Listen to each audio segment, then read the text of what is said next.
اسلام ایک ضابطہ حیات ہے، تو اسلام میں ہر چیز کا طریقہ بتلایا گیا ہے۔ کوئی عمل بھی ایسا نہیں ہے جس میں شریعت نے اس پہ کوئی مناسب طریقہ نہ بتایا ہے۔ تو ان میں سے ایک صفائی بھی ہے کہ صفائی کے معاملے میں عمومی طور پر کوتاہی ہوتی ہے۔ اپنے گھروں کے اندر تو اس درجے کا خیال ہوتا ہے کہ کوئی بچہ کوئی شاپر بھی کہیں پھینکتا ہے تو اس کو کہا جاتا ہے کہ جا کر ڈسٹ بن میں پھینک کے آؤ، لیکن جب باہر کا معاملہ ہوتا ہے تو اس میں اتنی کوتاہی ہوتی ہے کہ یا تو پڑوسیوں کو تکلیف ہو رہی ہوتی ہے یا مسجد میں آتے ہیں تو یہاں نماز پڑھنے والوں کو ان سے تکلیف ہوتی ہے کہ بعض لوگ تو سستی کاہلی کا شکار ہوتے ہیں اور جسم سے بدبو آ رہی ہوتی ہے، لیکن سمجھ رہے ہوتے ہیں کہ ہماری بزرگی ہے، پتہ نہیں یہ کون سی بزرگی ہے۔ اللہ کے نبی صلی اللہ علیہ وسلم سے وہ کپڑا تو چلو ثابت ہے کہ جو سستا ہو، لیکن وہ ایسا ثابت نہیں ہے کہ آپ صلی اللہ علیہ وسلم میلے کچالے رہتے ہیں،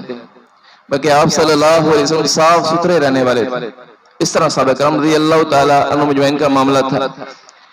تو اسی طرح جیسے لباس کی صفائی ضروری ہے، ایسے ہی مسجد میں تشریف لائیں تو یہاں جب وضو کرنے کے لیے آتے ہیں تو بعض ساتھی ایسا معاملہ کرتے ہیں کہ اپنے ایسے کچھ کراہت والا معاملہ کرتے ہیں جس کی وجہ سے دوسرے وضو کرنے والوں کو بڑی تکلیف ہوتی ہے کہ جب انہوں نے ناک صاف کیا یا بلغم پھینکا ہے، ان کو چاہیے کہ وہ جگہ کو پانی کو بہائیں تاکہ وہ جگہ صاف ستھری ہو جائے، تاکہ جو بعد میں وضو کرنے کے لیے آنے والے ہیں کم سے کم وضو تو کر سکیں۔ بعض لوگ نسوار بھی پھینک دیں گے، واش روموں کے اندر بھی ایسا معاملہ ہوگا کہ جہاں وہ گند پھینکا ہے وہاں پر اس کو بہایا نہیں، تو اپنے کیے پہ پانی پھیرنا چاہیے نا، کم سے کم اتنا خیال تو ہونا چاہیے کہ بعد میں آنے والوں کو تکلیف تو نہ ہو، پریشانی تو نہ ہو۔ یہ میں گزارش اس لیے کر رہا ہوں، یا تو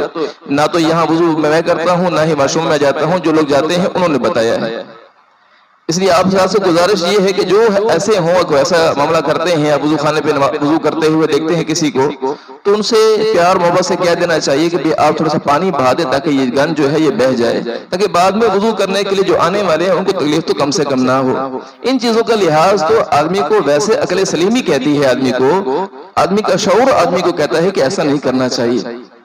تو جیسے مسجد میں آتے ہوئے آدمی وہاں بدبودار چیز کھا کر نہ آئے کہ اسے لوگوں کو تکلیف ہوتی ہے، ان معاملات سے بھی ان کاموں سے بھی تو لوگوں کو تکلیف ہوتی ہے نا۔ کہ حدیث پاک میں آیا کہ اللہ کے نبی صلی اللہ علیہ وسلم فرمایا کہ مومن تو وہ ہوتا ہے کہ جس کی ہاتھ اور زبان سے دوسرے مسلمان محفوظ رہیں، تو یہ بنیادی طور پر چیز کہا گئی ہے۔ اس کے علاوہ جتنی بھی چیزیں ایسی ہیں جو جسم سے متعلق ہیں جسے لوگوں کو تکلیف پہنچ سکتی ہے، اس سے بچنا ضروری ہے۔